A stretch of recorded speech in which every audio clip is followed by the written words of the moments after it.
Hello and welcome to my channel. My name is Elaine Rau and I do product reviews. Today I'll be reviewing Rotita's pencil skirt. Oh, the design is stunning and the color.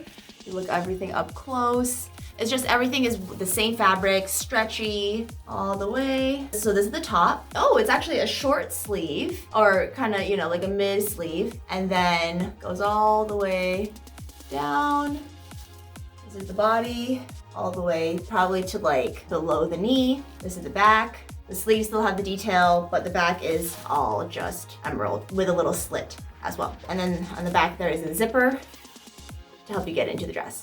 So let me go ahead and try it on. Okay, so the neckline, oh, it's stunning. It's like as if I'm like wearing a necklace or something. I like that the sleeves match the waist area, and then all the way it goes down to the knee. It's a little bit loose. I ordered a small. It's a little bit loose here, so I could probably take it in just slightly. But in general, I mean, if you want just like, a little bit more comfortable, more looser fit, this is perfect. Back, just green with a little slit right there. So if you're interested in buying this dress, check out the description below. And if you want to continue seeing more product reviews, make sure to subscribe, like, comment, let me know what you think about this dress, and I'll see you in the next video.